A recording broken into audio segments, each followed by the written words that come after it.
The Lion King is getting a live-action Mufasa prequel. Here's why I hate that. I'm just lost.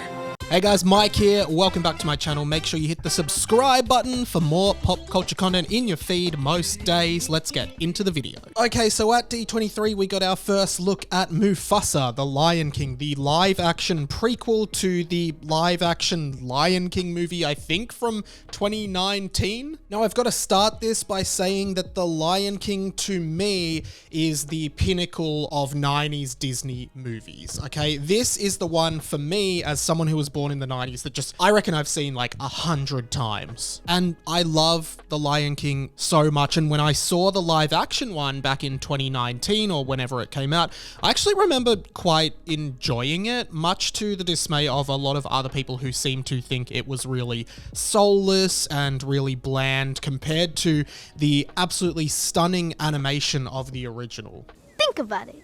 When I'm king, I'll have to give you orders.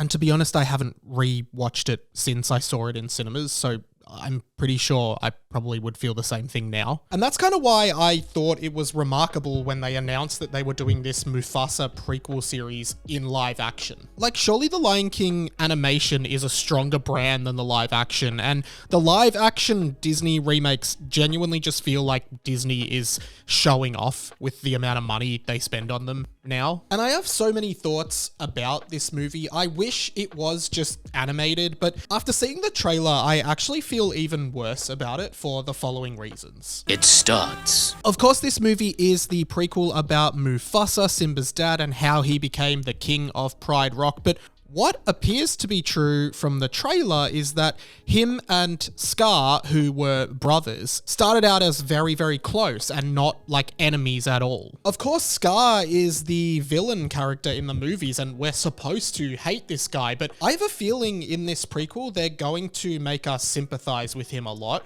which is not what I want. Hello, what's your name? Mufasa. I told you to wait for me. We can't just leave him here. Rules are rules, Taka. As a massive Disney fan, I am aware of some old Lion King books that tell the story of Mufasa and Scar as children, which may be where this movie is pulling its inspiration from. Scar's original name in those books was Taka, I believe, which is also what his name is in this movie. And from what I can tell in the movie, Taka or Scar was the true heir to the throne in Pride Rock. We do not associate with outsiders. Taka is the future king. We must protect the bloodline. But Dad, I saved his life. Mufasa seems to be like a stray cub who is then adopted by Scar's family, and Scar is the one that wants to take him in. And my fear about what they're going to do here is that Scar is going to be the one we sympathize with as Mufasa begins to supersede him in the kingdom and ultimately becomes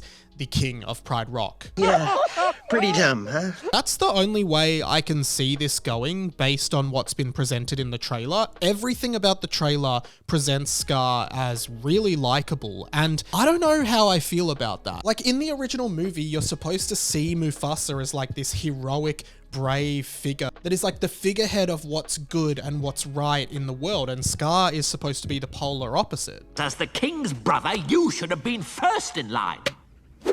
Well, I was first in line, until the little hairball was born. That hairball is my son, and your future king. Oh, I shall practice my curtsy. But I feel like by making Scar's story like a downfall or a tragedy at the hands of Mufasa, which is what it really feels like is happening, it kind of undoes that a bit and makes Mufasa look a little bit like a bad dude.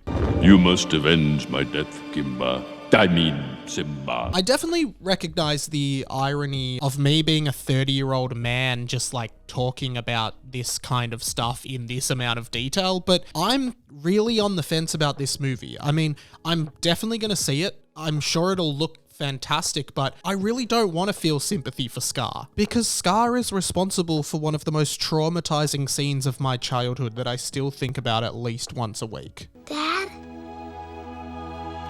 come on. You gotta get up. And he's a snide, evil, conniving kind of guy, or lion, or Gaian, or whatever he is. Simba, it's to die for. And I guess in the original movie, it's because he's jealous of Mufasa, who was the older brother and true heir to the throne. But I really don't like where this is heading, guys. I really am not sure. Overall, I think I feel okay about Disney making movies like this and adding to the stories of like the franchises that they already own. And I guess in some ways, I think a prequel to The Lion King is really cool. But overall, I hate the direction it's going. I wish it was animated, and I don't know, that's pretty much it. Thank you so much for watching this video, guys. Hit that subscribe button if you want more content like this in your feed at about 3 times a week at the moment, which is going really well and I'm enjoying. Thank you so much for watching. You can also check out a bunch of my other content. It all is in the description to this video down there. Links to my blog, my podcasts, and a bunch of other like social medias where I'm putting content up all the time. So I'd love for you guys to check those out, as well as that. If you like my videos and you've been watching them a lot, now is the time. Get on down to patreon.com/RadioMike. I would absolutely love it if you could support me with even just $1 a month. That's $12 a year, which is like 3 coffees a year. If you'd buy me 3 coffees a year, that would be absolutely amazing. Thank you so much for watching this video. I will be back very soon with another one, but that's all for now. My name's Radio Mike. This has been The Inside My Mind. I'll catch you later.